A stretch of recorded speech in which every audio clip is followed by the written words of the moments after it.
baba. Medyo strong pa.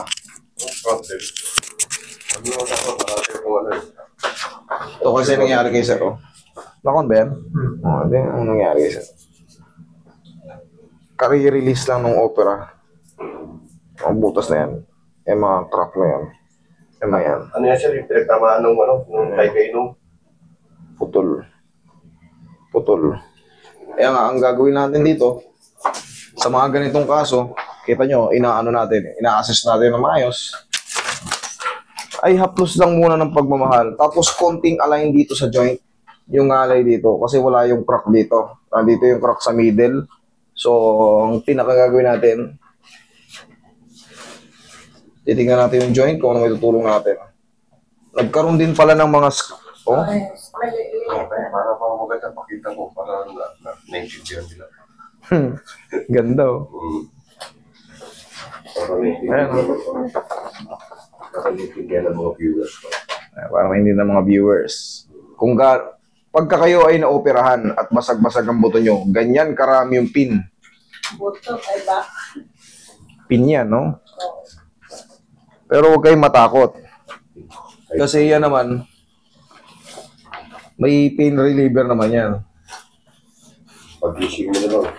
Pag-gising mo, nasa ano ka na? Yan na lang aray. Ayan o, meron siyang ano eh. Same degree, osteopenia is noted along the distal humerus and proximal radius and ulna. Paghina ng buto. Okay? Okay na to. Okay na.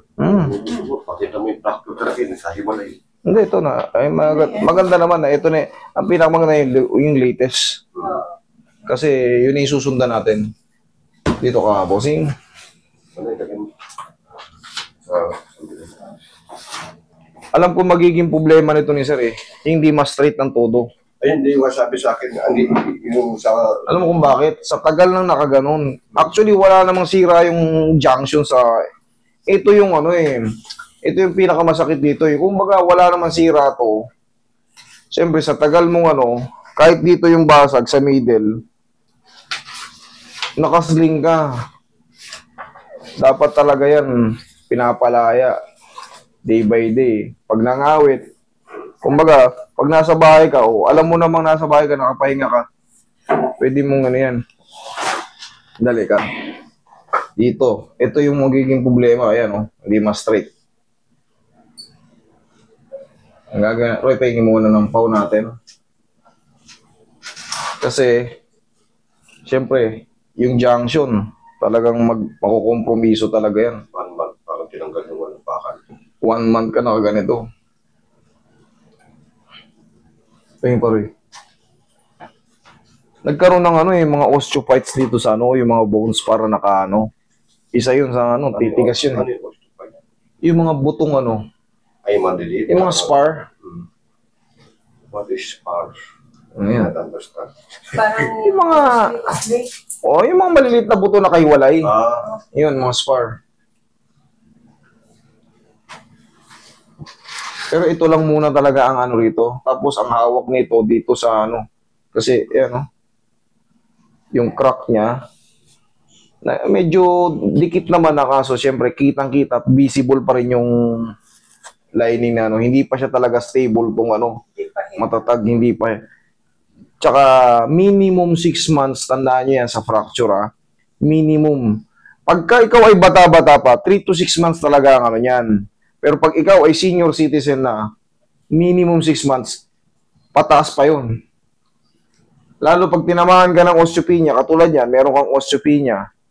Ano ibig sabihin ng osteopenia? Pagiging marupok. Hindi sa pag-ibig, sa buto. Pagiging marupok ng buto natin. Ang tatay nila, osteoporosis. Osteopenia, osteoporotic, osteoporosis. Ang tatay nila.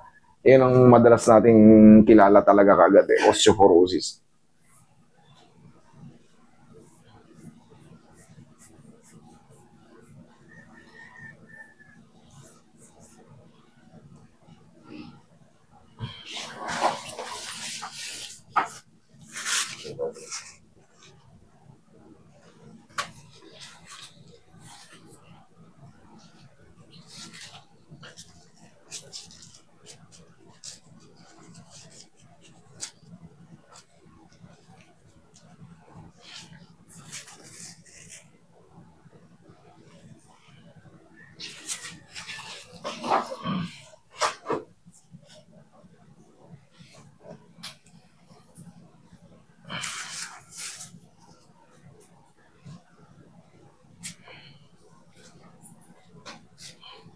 Higa ka pa. Higa ka, sir.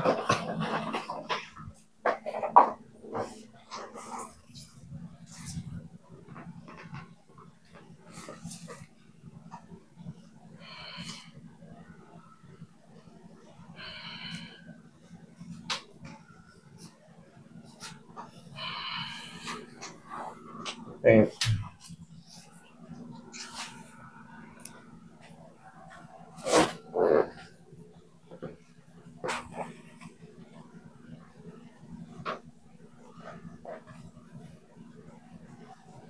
Palagi mo lang itong lalaruin, sir, na ano. Pero parati kong minaganyan. Mm. Ginagawa kong hinawakan ko. No? Kasi, naglalagay ko ng ito, yung mga junction na to. Pati dito. Tight na yung mga ligaments yan. Yan mga yan, oh. Yan mga nakapalibot sa ano. Sumikip yan, ano. Itong mga to, sa elbow. Lateral elbow, yun. Kaya nung botong tinanggal yung ano niya, nung ilagyan ako sa mesa, hawakan ko. Tapos maglalagay ako ng object dito, yun ang dinadaan na ako pag Yan to, titinan dito.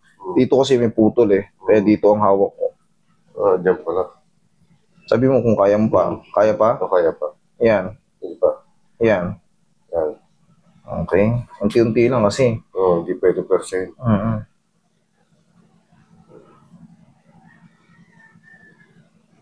Kaya pa? Kaya pa. Yan. Yan. Okay, 1, 2, 3. Yan to talaga magiging ano yan, procedure. Tsaka very, ano to, very risky anuhin. Pag di, baka mabasag yung pinaka-anuhan.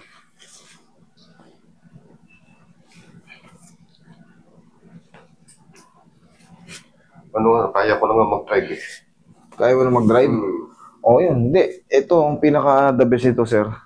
Yung mga mineral, pwede kasi ito sa pahatak. Yung alam ko naman yung lahat yung ano eh, kasi nanonood ako. Ginawa ko, bumili ako ng 1 liter na mineral. Ayun, ganun-ganun lang. Oo. Kaya, oo. Pero, bago kayo magsimula ng ganung pagbubuhat, kailangan yung mga ligaments nyo, Kaya mo na. yes, para hindi siya tight na tight. Kasi, maaari rin siyang ma-hyperextend. Mga patid naman yung mga hibla. Yun ang pinaka-technique dito para maiwasan yung mga hyperextension na makadagdag damage pa. Hanggang 1 liter lang yung pinaganong-ganong ko. Very good. Hindi ko din na, siyempre ang dami ko na. Tsaka bago-bago pa to eh. Dami ko na panood dito. Kahit ganito may sinasabi ni Master. Iwasan natin yung mga madagdag pa ng damage siya eh. Yung mga hibla natin na sa ligaments. Ayun nga, kaya din ako nagpupunta rito. Siyempre, yung tiwala ko malakas. Tapos na yung, siyempre, napapanood natin yung mga therapies, hindi ko magaling. Pero sa iyo, napapagaling sila. So, kaya yun ang nasa isip ko, logic ko. Sabi ko, Salamat po. Different approach. Kaya sabi ko, matagal na tayo dito. Kasi kaya different method yung approach.